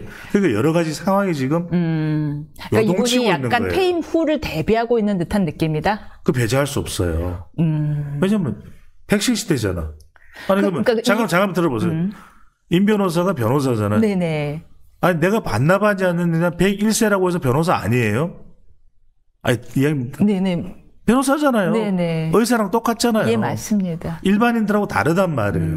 그러니까 저는 문영배 이미선 재판관이 이 여론을 의식하지 않을 수가 없다. 지금 저는 인용이 그래서 누가 인용이 나올까를 좀 제가 주목한 거는 예? 기각의 문제. 각하는 너무나 위험해요. 오케이. 그래서 기각으로 가는데 문영배 이미선이 어떤 태도를 취하느냐 궁금했단 말이에요. 그런데 이 두 사람은 어디로 가버렸어요? 기각으로 가버렸어요. 기각. 그것도 이제 위법은 하나 중대하지 않냐. 그건 누구나 다 할 수 있는 얘기예요. 노무현 그때도 그랬어요. 위법했으나 중대한 건 아니라 그랬단 말이에요. 네. 그럼 중대성의 기준이라는 건 누가 정해요? 근데 놀라운 게 진짜 문영배 이미선 재판관 같은 경우는 4월 18일이 임기 말일이란 말이에요. 그러니까요. 근데 지금 이렇게 의견이 대치되면 한간에서는 이런 얘기도 들려요. 그럼 차라리 아예 인용적으로 의견이 통일되지 않을 것 같으면 유린 이상이 안 나올 것 같으면 4월 18일을 넘길 수도 있다. 내 탓 아닌 걸로 하려고. 넘길 수도 있어요. 그래서 지금 이 상황이 굉장히 장난이 아니라니까. 그러면은 제가 말씀드렸죠. 모든 시선이 어디에 꽂혀요? 지금까지는 분산이 됐잖아요. 문영배, 이미선, 정계선, 정정미로 분산되던 게 지금은 정정미도 약간 흔들리고 제가 말씀드리는 게 뭐냐면 그렇다라는 게 굉장히 지금 정밀하게 제가 추론을 하는 거예요. 심리 분석을 하는 거죠. 그러면 지금 정계선은 너무 부담스러워. 왜? 모든 게 자기한테 다 쏠려버려요. 그러니까 한 주 전까지는 정계선 대 김복형 대첩이었는데 지금은 일대 나머지야 사실은. 왜? 정계선은 모든 7명을 다 설득시켜야 되는 거예요. 그렇잖아요. 한 사람이 인용이야. 약간 문영배 넘어져 있는. 그러니까요. 문영배 이미선은 뭐냐면 방금 전에 임 변호사께서 말씀하셨던 대로 뭐 정 안 되면 우리는 했는 데까지 했는데 뭐 어떻게 안 되는 걸 어떻게 그건 내가 어떻게 할 수 없잖아. 이러는 거잖아. 그런 말이에요. 그러면 4월 18일 그러니까 이 선고가 문영배나 이미선의 운명을 내 생명을 걸고 할 일은 아니잖아요. 그렇잖아요. 그렇죠. 내 인생은 어디까지나 지금 여러모로 봐도 한 인생 30년, 40년 남았단 말이에요. 잘만 가려면 100세잖아. 근데 이런 상황에서 본인의 운명을 여기다 다 걸지 않는데 지금 걸고 있는 사람은 단 한 사람이야. 빼라 그랬지. 정계선. 그러니까 지금 정계선은 미치겠는 게 네. 본인이만 인용이지. 여기다가 본인은 또 서울 서부 지방 법원장 출신이지. 게다가 우리법 연구회와 국제인권법 연구회 회장을 다 거쳤지. 모든 게 자기한테 다 쏟아지는 거예요. 그렇군요. 아무리 천하장사라도요. 혼자 문매를 맞는 건 못 버텨요. 그렇잖아요. 내가 이 짐을 다 져야 돼? 내가 무슨 대통령인가? 내가 국무총리인가? 내가 법무부 장관인가? 이런 상황이 벌어지는 거죠. 왜냐하면 생각해 보세요. 이진숙 방통위원장 때는 4대 4였잖아. 이번에는 뭐예요? 7대 1이야. 사실상 7대 1이다. 사실상 7대 1이죠. 그러니까 이게 지금 그래서 상황 자체가 제가 말씀드렸죠. 상당히 지금 그동안 인용적으로 구도를 잡아왔던 쪽이 상당히 불리해지고 있다. 그렇지만 그러기엔 여전히 여론은 정권 교체 여론이 훨씬 높고 탄핵이 인용돼야 된다라는 여론이 훨씬 높거든요. 그렇죠. 아니 뭐 임행크께서 말씀하셨는데 저도 제가 단정하는 건 아니에요. 그렇다면 그 여론을 보고 간다면 앞에서 시위하는 사람들 말고요. 네. 단정할 수는 없어요. 근데 이걸 보자고요. 저는 이제 평소에 못 보던 시각을 제가 보여드리는 거예요. 자, 8년 전으로 거슬러 올라가면 8년 전에는 이 탄핵 찬성이 얼마 나오는지 아세요? 80%예요. 85%예요. 그러면 그때도 8명이었죠. 8년 전에. 내가 왜 이렇게 제일 잘 알고 있어요? 로스쿨을 갔어야 되는데. 그래서 8년 전에 보면은 그때는 8명이었는데 거의 80% 정도가 찬성. 반대가 한 15%밖에 안 됐다면. 그건 인용이야. 근데 지금 보세요. 자, 지금 말씀하셨던 대로 리얼미터 조사가 40.4 대 53.9잖아요. 제가 이 말씀 드리는 거예요. 자, 헌법재판관은 다수결이 아니잖아요. 6명이라고 하는 인용을 위한 정족수가 있어요. 자, 8명 재판관에서 지금 53.9 대 40.4를 대입해 보세요. 몇 대 몇이 나오죠? 5대 3이 나오죠. 5대 3이 나와요. 예, 맞습니다. 제가 지난주에 소름 돋았었잖아요. 얘기 듣고. 제가 그게 말씀드렸잖아요. 예. 그러니까 지금 이런 상황에서 네. 이런 상황에서 3명이 반대 의견. 우리는 의견을 못 바꾸겠다 그러면은 지금 단 한 사람이 혼자서 설득해야 돼요. 정계선 헌법재판관이 설득을 해야 돼요. 물론 설득이 되는 사람도 있겠지만 이거는 압도적일 때 설득이 되는 거예요. 일단 김복형 재판관은 절대 설득이 안 돼요. 설득이 안 돼요. 예. 설득이 안 되고 한 사람이 설득이 안 되고 이렇게 재판 결과가 나오면 문영배 그다음에 이미선 재판관은 어떤 이 사람들은 지금 멘붕 상태예요. 와우, 그중 한 분만 흔들려도. 아니 그렇죠. 그래서 제가 말씀드리잖아요. 정정미 재판관도 지금 이 사태가 어떻게 되냐. 이게 왜냐하면 그냥 다수결로 끝을 내면 끝장을 내면 되는데 선고 결과가 나오잖아요. 단 한 번이고 역사에 기록되고 또 하나가 지금 주목하는 것은 시청자 여러분들 제가 주목해서 보는 거는 윤석열 대통령이 검찰총장 출신이에요. 그래도 뭐 윤 대통령에 대해서 뭐 온갖 평가를 다 합니다만 윤 대통령이 그래도 충암고 얘기는 하지 말자. 충자는 좀 빼주시죠. 네네, 충자 좀 빼겠습니다. 예. 충암고에서 지금 난리래요. 암고에서. 거복을 못 입는데. 하여튼 그래서 지금 생각해보면 조용하잖아요. 대통령이. 너무 조용해. 근데 조용해도 너무 조용하잖아요. 이게 이런 정도로 조용한 거는 뭐냐면 뭔가가 있는 거예요. 아니냐. 아무 생각 없이 조용할 수가 없잖아요.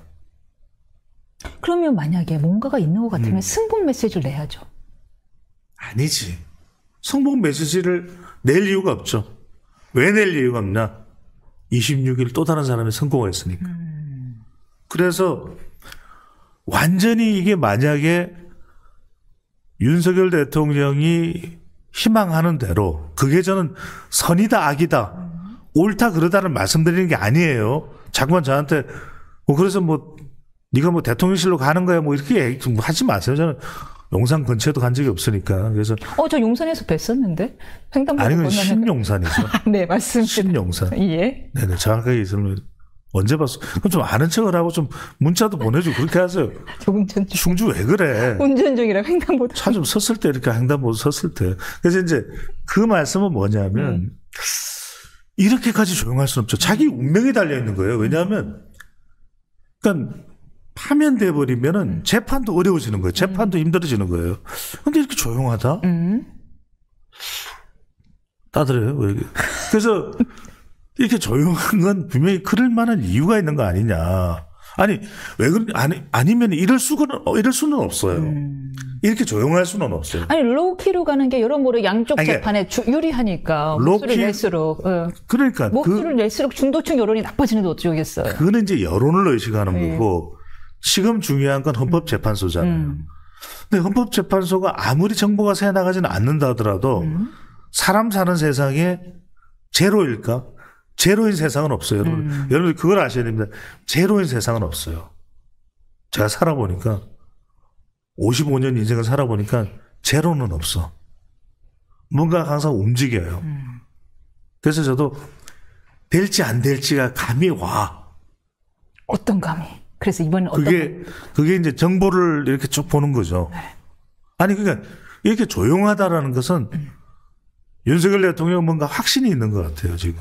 인용은 안 될 것이다. 안 될 것이다. 인용이 안 될 것이다. 오케이, 알겠습니다. 인용이 안 될 것이기 때문에 승복이라는 것 자체가 지지층들에게 오히려 자신이 불안하다는 것을 더 이제 어필해야 부각하는 것처럼 보일 수가 있는 거죠. 그러니까 오히려 그런 모습을 안 보이려고 하는 거죠. 왜냐하면 재판 선고 결과에 대한 확신이 있으니까 윤 대통령은. 지금 보세요. 대통령과 자주 접촉하는 것으로 볼 수 있는 윤상현. 지금 헌법재판소에 대해서 이런 방구가 없죠. 그렇잖아요. 없죠. 저는 여기가 뭔가 교감되는 선이 있지 않을까라고 추론을 하는 겁니다. 왜냐하면 저도 한 30년 이상을 이 판을 보면 분명히 뭔가가 작동하는데 가만히 있지는 않아요. 그러니까 자기를 해치러 오는데 가만히 있지는 않는단 말이에요.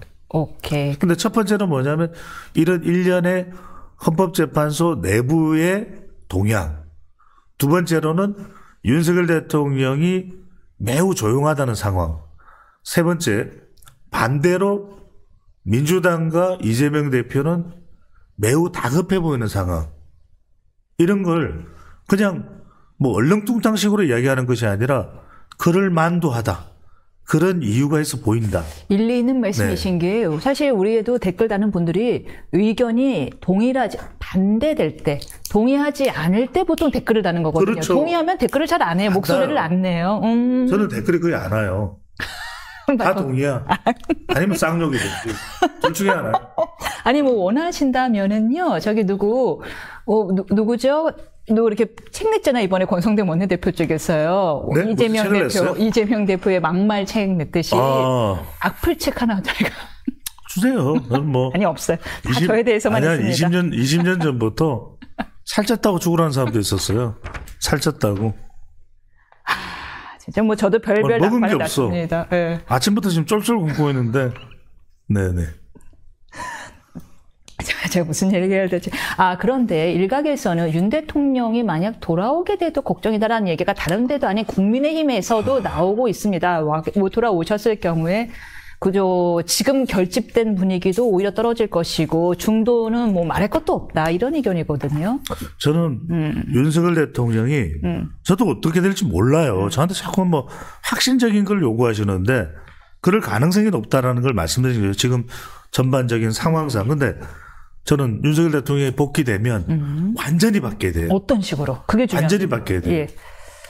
에일리의 노래처럼 완전히 달라진 나 보여줄게 완전히 달라진 나 이걸로 바뀌어야 돼요. 저도 좋아하는 노래예요. 또 주말 동안 봤네 내가 저도. 네. 근데 곧 결혼한다면서요 또 4월 달에.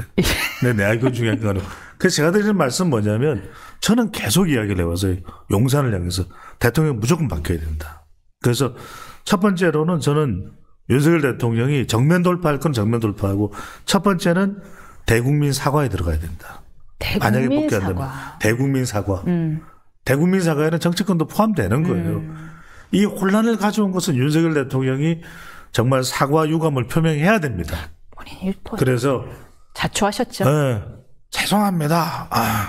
석고 대제하고요. 해서 저는 정말 큰절을 해서라도 국민들에게 이런 혼란 이게 뭡니까? 맞아요. 너무 큰 상처 입었어요. 국민들이 고통스럽고 두 번째는 저는 결자 해제해야 됩니다. 처음에 엄중 사과, 두 번째는 결자 해지. 이제는 저는 이제 야권하고도 소통하시고 국회의장도 만나고 지금 언제까지 거부권 행사할 겁니까? 그러니까 대통령의 국정 운영도 싹 바뀌어야 돼요. 그리고 의정 갈등, 체병 이런 걸 푸는 데 있어서 정말 합리적인 방법이 있거든요. 세 번째 저는 데이터 정치를 하시라. 이 김건희 여사도 그렇고 다 정면 돌파를 하면서 그리고 아니건 아닌 대로 돌파하면 되잖아요. 우리가 봤잖아요. 윤석열 대통령이 만약입니다. 돌아간다면 결국 대통령의 잘못이 있었다도 중대하지는 않다는 거예요. 그러면 아주 중대하지만 않으면 대통령 돌파가 가능해요. 김건희 여사 관련된 부분도 저는 대통령이 더 국민을 감동시키는 길로 가라. 그래서 당당하다면 많은 전문가들, 법 전문가들 그렇게 도이치모터스 뭐가 있냐. 좀 뭐 의심스러운 게 있기는 하지만 그걸 갖고서 무슨 김건희 여사를 무슨 체포해서 뭐 수감시킬 거냐. 오히려 대통령 더 당당하게 나를 수사했듯이 더 당당하게 수사해라. 이창수 서울중앙지검장을 불러서 더 격렬하게 수사해라. 그러면 국민들은 마음이 돌아왔어요. 그렇죠. 세 번째, 전 데이터 정치로 가라. 오바마나 지금의 트럼프 대통령도 데이터 정치 안 할 것 같죠. 데이터 정치입니다. 물론 그 데이터를 마음대로 활용해서 문제긴 한데 트럼프 대통령이 그래도 데이터를 활용을 해요.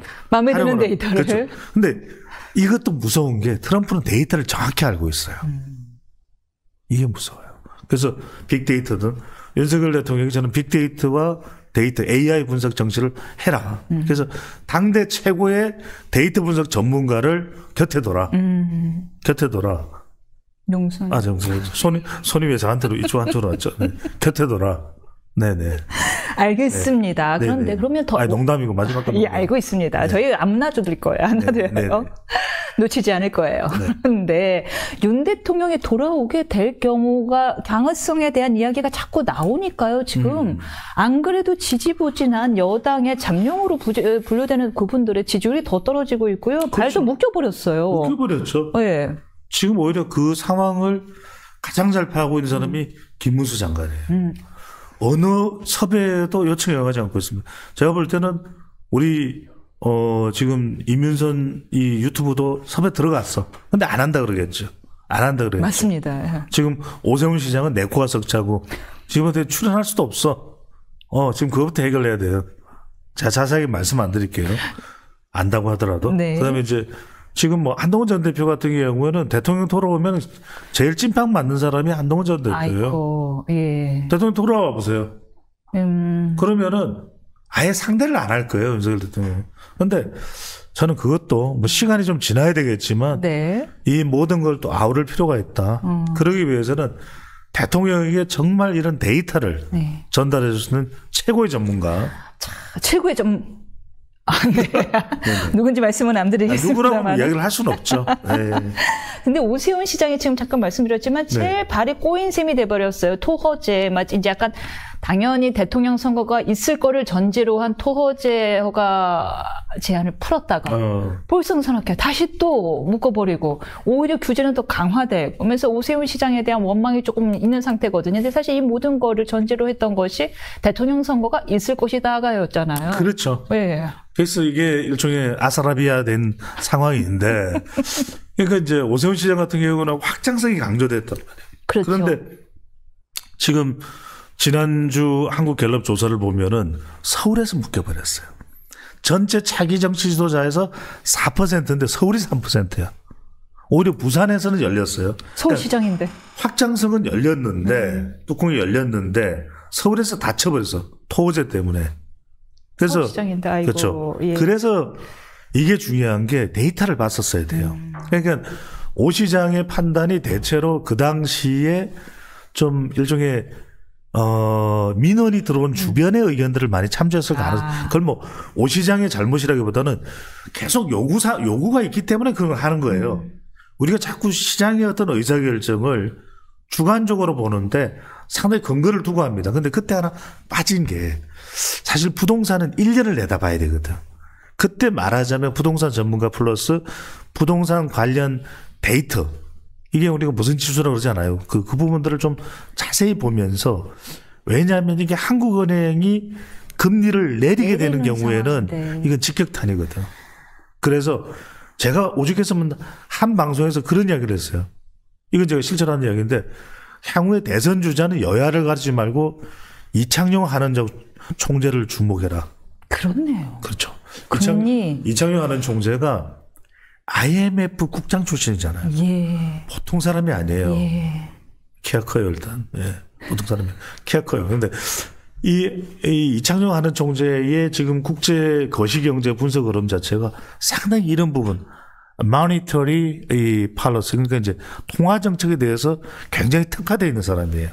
이 사람의 이 능력 자체가 그 전에 우리 누구예요? 한은 총재랑 좀 달라요. 이주열 한은 총재. 이주열 한은 총재도 실물 경제는 굉장히 좋습니다. 그러니까 서로의 스타일이 달라요. 그런데 지금 미국의 지금 관세 이런 게 나오는 상황에서는 이창용 한은 총재가 톡톡히 역할을 할 수 있는 사람이에요. 그래서 제가 차기 대선 후보는 이창용을 주목해라. 그런 얘기를 제가 계속 했던 이유예요. 그런 얘기는 실제로 박승하는 총재나 이전의 총재들도 그런 이야기를 하는 상황이에요. 그러니까 하필이면 하느니 전문가예요. 금리를 인하하는 시점에 이거를 밝힌 바람에 그렇죠. 불이 확 켜져버렸다 이거죠. 그러니까 부동산 투기에 대한. 그 당시에 이창용 한은 총재의 좀 의견을 구해봤더라. 오 시장. 그래서 제가 이런 좋은 정보를 지금 제공해주는 프로가 우리 프로잖아요. 그러니까 네. 그때 오 시장에 전화를 해서 1,000만 시민을 대변하고 있는 오세훈입니다. 이러면서 딱 한마디를 하면서 동향이 어떻게 되냐. 금리 동향이. 기준금리가. 그러면 부동산이나 대출 관계를 볼 때는 조금 섣부를 겁니다. 이랬더라면 그 결정을 상반기 하지 말고 하반기 하시죠. 그러면 하반기 해도 돼요. 그렇죠. 그렇게 가거나 아니면은 대선 전략이 같다면 만약 조기 대선을 간다면 조기 대선을 하면서도 그런 이야기를 하면 되거든. 그러니까 이런 부분들이 성급히 그렇죠. 좀 더 우리 프로그램을 지금 보셔야 돼요. 맞아요. 가끔 피드백을 주십니다. 가끔 피드백을 주시는데 네네. 이제 조금 더 정독해 주시면 구독이나 조회수 구독은 안 하시는 것 같아요. 보니까 가끔 그래요. 예. 그래서 문제가 생긴 것 같은데 이재명 대표 이야기 해볼까요? 이제 승복하겠다, 존중하겠다라는 메시지는 냈습니다만은 네. 이걸로 중도층 확보 지금 사실 여론 지형이 많이 안 좋아졌거든요. 최상목 대행권은 흡수행을 해버렸고요. 한도수 총리는 돌아왔고요. 본인 재판은 수요일에 있는 상황에서 중도층 확보 지금 지지부진한 상황에서 그냥 승복하겠다 정도의 메시지는 좀 부족한 거 아닌가요? 부족하죠. 이게 지금 뭐냐면 이번 주 금요일도 한국갤럽 조사가 나왔게요. 제가 지금 네. 무슨 말씀이냐면 지난주 조사에서 36이 나왔답니다. 죄송합니다. 승복하게 아니라 한 총리에 대한 헌재 결정 존중하겠답니다. 존중. 네. 그렇죠. 근데 이제 무슨 말씀이냐면 지금 이번 주에 자기의 선고가 있어요. 그런데 지금 중도의 한 절반은 날려버렸어. 왜? 최상목 권한대행에 대해서 탄핵 소추를 발의했잖아요. 또 탄핵. 자, 이제는 이거 물 건너가 버렸잖아요. 못해. 네. 그러니까 우원식 의장 이야기를 들었어야죠. 우원식 의장이 이건 아니야. 이랬잖아요. 그런데 지금 중도가 중요한 게 지금 중도 호남이 이재명 대표의 목숨줄을 쥐고 있어요. 그런데 지금 이렇게 추가 탄핵을 하면서 중도 흡수됐던 걸 절반을 날렸어. 자, 이번에 26일 2심 선고인데 네. 무죄면 다시 일단 날개를 달겠죠. 와, 무죄다.